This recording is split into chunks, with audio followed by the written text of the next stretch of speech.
एक समकोण त्रिभुज में कर्ण का वर्ग अन्य दो भुजाओं के वर्गों के योग के बराबर होता है। पाइथागोरस थ्योरम क्या है कि एक समकोण त्रिभुज में कर्ण का जो वर्ग होगा वो अन्य दो भुजाओं के वर्गों के योग के बराबर होगा। तो आज के इस वीडियो में इसी थ्योरम को सिद्ध करने वाले हैं, तो आप हमारे साथ शुरू से अंत तक बने रहें, वीडियो को स्किप किए बगैर।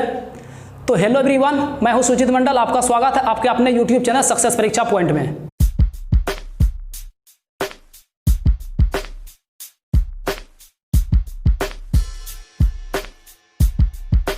ओके गाइस, तो चलिए शुरू करते हैं। तो यहाँ पे सबसे पहले हम लोग क्या करेंगे इस थ्योरम को सिद्ध करने के लिए, सबसे पहले हम यहाँ पे थ्योरम का जो कथन है इस कथन को देख लेते हैं। कथन क्या है? कथन है एक समकोण त्रिभुज में कर्ण का वर्ग अन्य दो भुजाओं के वर्गों के योग के बराबर होता है। तो करना क्या, यहाँ पे कथन के अनुसार एक समकोण त्रिभुज बना लेना है। तो यहाँ पे क्या किए, कथन के अनुसार ABC एक समकोण त्रिभुज बना लिए, जिसमें जो B है ये एक समकोण है। अब यहाँ पे एक समकोण त्रिभुज है, समकोण के लिए थोड़ा सा आपको एक रूल समझना है कि एक समकोण त्रिभुज में जहाँ पे कोण समकोण होता है अर्थात 90 डिग्री होता है, उसके सामने का जो भुजा होता है वो भुजा आपका कर्ण होता है, इसको ध्यान रखना है। तो कथन के अनुसार कथन क्या है, यहाँ पे कथन क्या है कि समकोण त्रिभुज में जो कर्ण है, ये कर्ण आपका AC बन गया, ये B समकोण है, समकोण के सामने वाला भुजा आपका कर्ण हो गया। ये जो कर्ण है, कर्ण का वर्ग अन्य दो भुजाओं के वर्गों के योग के बराबर होगा, ऐसा हमको सिद्ध करके दिखाना है। तो इसके लिए क्या करेंगे, सबसे पहले विशेष प्रतिज्ञा में मान के हम दिखा देंगे। क्या दिखा देंगे कि माना कि ABC एक क्या है, समकोण त्रिभुज है। माना कि ABC एक समकोण त्रिभुज है, कोई दिक्कत नहीं इसमें, जिसमें एंगल B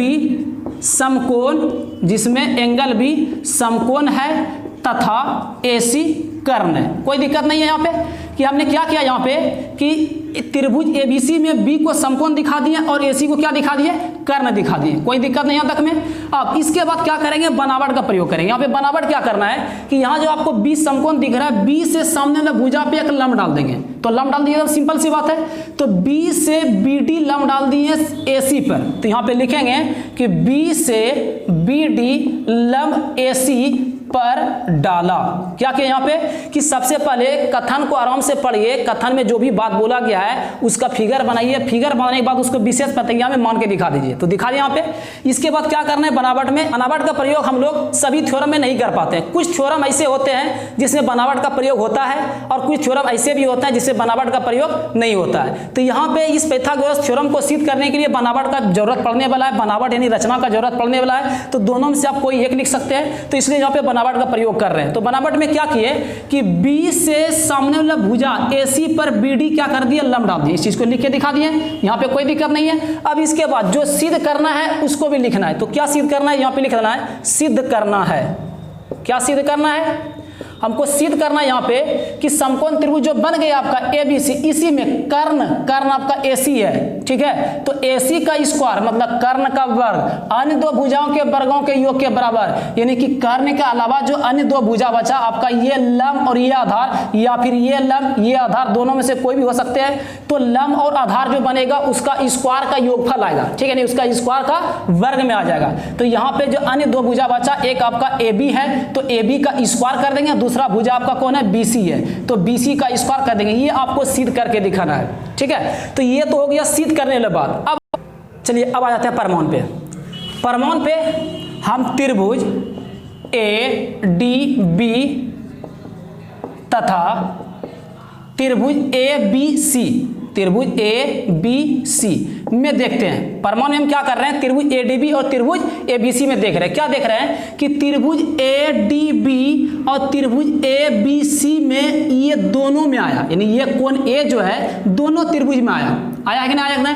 त्रिभुज ADB और त्रिभुज ABC दोनों में ये कोण है, और साथ ही साथ त्रिभुज ADB में ये कोण 90 डिग्री है, और इसके बाद त्रिभुज ABC में भी ये कोण कितना डिग्री का है, 90 डिग्री है। तो क्या इस चीज को हम लिख के दिखा सकते हैं क्या?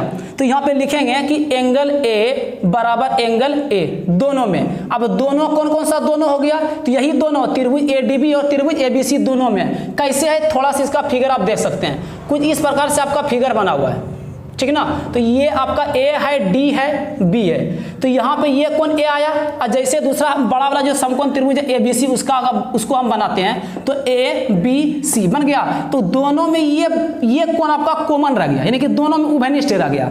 तो यहाँ हम लिख लेंगे कि एंगल ए बराबर एंगल ए दोनों में, ठीक है। और साथ ही साथ त्रिभुज ए डी बी में ये कोण आपका कितना डिग्री का है, 90 डिग्री का है। उसी प्रकार त्रिभुज ए बी सी में भी ये कितना डिग्री का कोण बना हुआ है, तो यहाँ पे लिखेंगे एंगल ए डी बी बराबर है एंगल ए बी सी। ये कौन से हिसाब से बराबर हुआ, तो ध्यान देना कि एंगल ए डी बी और एंगल ए बी सी जो है दोनों समकोण के अनुसार बराबर हुआ है, क्योंकि यहाँ भी 90 का कोण है, समकोण है, और यहाँ पर भी कितना का कोण है, 90 का कोण है, समकोण है। तो साइड में इसको लिख लेंगे समकोण। क्या करेंगे, समकोण। समकोण का मतलब है कि दोनों बराबर हुआ, किस हिसाब से बराबर हुआ, तो समकोण के हिसाब से बराबर हुआ। तो यहाँ पे ऐसा लिख सकता क्या, अब यहाँ पे हम लोग क्या करेंगे कि कोई भी दो त्रिभुज रहे, अगर कोई भी दो त्रिभुज में संगत कोण बराबर हो जाए और संगत भुजा समान अनुपात में हो जाता है, तो वो दोनों त्रिभुज क्या होता है, आपस में समरूप होता है, ठीक है। तो यहाँ पे त्रिभुज ए डी बी और त्रिभुज ए बी सी में ये कोण बराबर हो गया, ये कोण 90 का है और ये कोण भी कितना का है, 90 का बना हुआ है। तो बाकी जो ये सी आपका बचा और बी बचा, ये भी आपस में बराबर हो ही जाएगा। तो समरूप त्रिभुज का यहाँ पे कुछ रूल है, इसमें समरूप का प्रयोग होने वाला है। जब तक आप समरूप का प्रयोग नहीं करते हैं तो ये थ्योरम अच्छी तरीके से सिद्ध भी नहीं हो पाएगा। तो क्या करना है, यहाँ पे समरूप का प्रयोग करना है। तो समरूप का यहाँ पे कुछ रूल होता है। क्या रूल होता है कि दो त्रिभुज तभी समरूप होगा जब उसका संगत कोण बराबर होगा और संगत भुजा समान अनुपात में होगा। तो यहाँ पे भुजा का तो कोई लेना देना है ही नहीं, यहाँ पे कोण पे देख रहे हैं तो कोण से ही हो जाएगा। तो यहाँ पे ए के बराबर हो गया और ये बी जो है डी के बराबर हो गया। बाकी जो आपका ये सी बचा हुआ, इधर यहाँ पे जो बी बचा हुआ है, तो यहाँ पर ये कोण भी आपस में बराबर हो सकता है, ठीक है। तो यहाँ पे हम लिख सकते हैं कि कोण समरूपता से, क्या लिखेंगे यहाँ पे, कोण समरूपता से, ठीक है। यहाँ पे लिखिए कोण समरूपता से, कोण समरूपता से क्या हो गया कि त्रिभुज ए डी बी और त्रिभुज ए बी सी दोनों समरूप हो गया। तो यहाँ पे लिखेंगे त्रिभुज ए डी बी समरूप त्रिभुज ए बी सी। तो कोई दिक्कत नहीं यहाँ पे कि त्रिभुज ए डी बी और त्रिभुज ए बी सी अब हो गया यहाँ पे समरूप। जब दो त्रिभुज आपस में समरूप होता है तो उसका संगत भुजा समान अनुपात में होता है। याद रखना है, अगर कोण से त्रिभुज समरूप होता है तो उसका संगत भुजा समान अनुपात में होगा।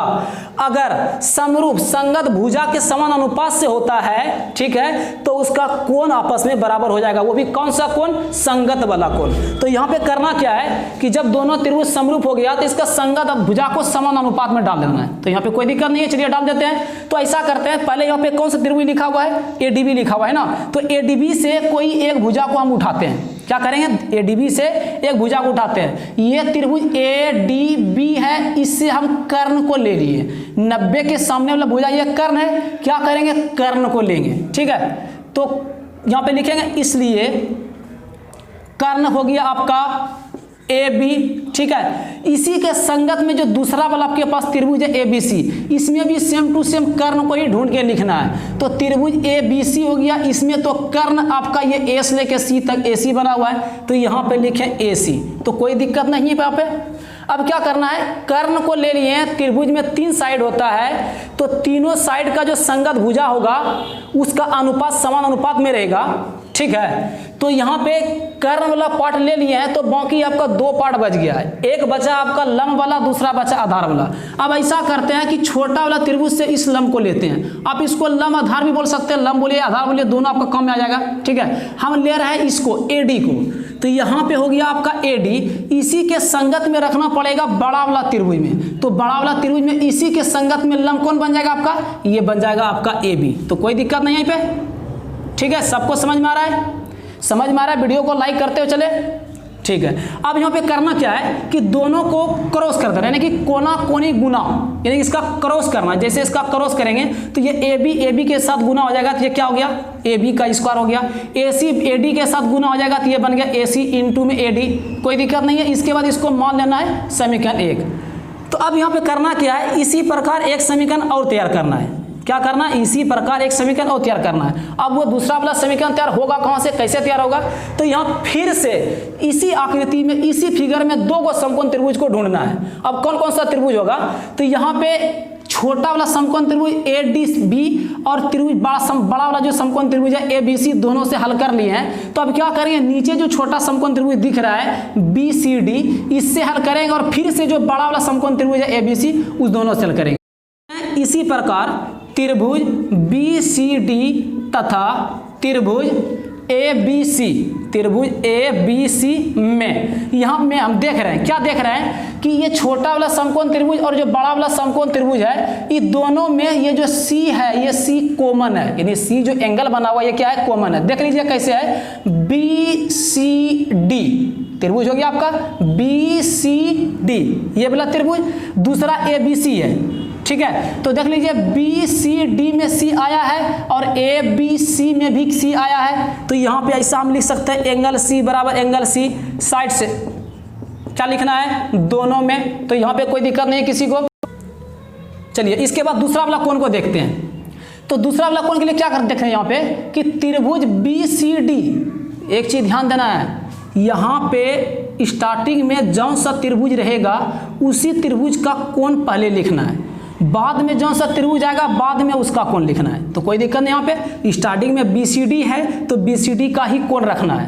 तो यहाँ पे BCD से और त्रिभुज ABC से CC बराबर हो गया, तो यहाँ पे लिख दिए एंगल C बराबर एंगल C दोनों में। इसके बाद देखते हैं और कोई कोण बराबर होता है क्या, तो त्रिभुज BCD में यहाँ पे कोण बना है कितना का, 90 का बना हुआ है, और त्रिभुज ABC में भी बना यहाँ पे कोण कितना का, 90 का। तब क्या इसको हम ऐसा लिख सकते हैं, त्रिभुज BCD से एंगल BDC, एंगल हो गया BDC और बराबर में हो गया त्रिभुज ABC के लिए ABC,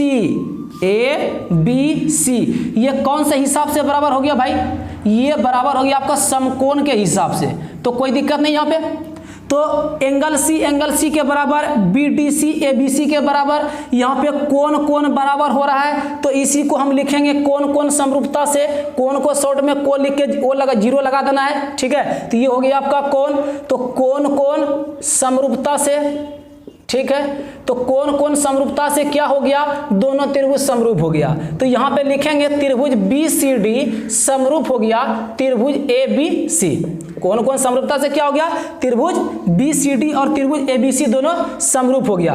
तो इसके बाद यहाँ पे लिख देना है कि इसलिए जब ये दोनों त्रिभुज समरूप है तो इसका संगत भुजा भी क्या होगा, समान अनुपात में होगा। क्या करेंगे, पहले त्रिभुज BCD से कोई एक भुजा को उठाते हैं। ये जो BCD त्रिभुज है, इस त्रिभुज में हम भुजा कर्ण को लेते हैं। ये 90 का कोण बना यहाँ पे, ये 90 के सामने वाला भुजा ये क्या बन गया आपका, कर्ण बन गया। पहले कर्ण को लेते हैं, ठीक है। तो यहाँ पे हो गया कर्ण BC। इसी के संगत में जो दूसरा त्रिभुज आपके पास ABC है उसमें भी कर्ण देखना है। तो त्रिभुज ABC में कर्ण क्या है, तो कर्ण ये 90 के सामने वाला आपका AC बन गया।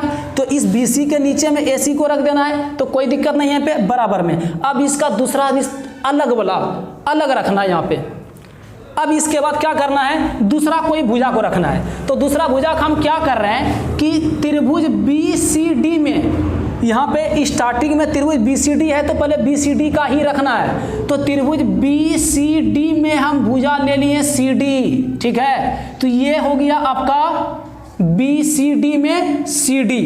जैसे इसको CD ले लिए तो CD के संगत में त्रिभुज ABC के लिए कौन सा भुजा हो जाएगा, देख लीजिए। तो त्रिभुज ABC के लिए कौन सा भुजा हो जाएगा, ये आपका बन जाएगा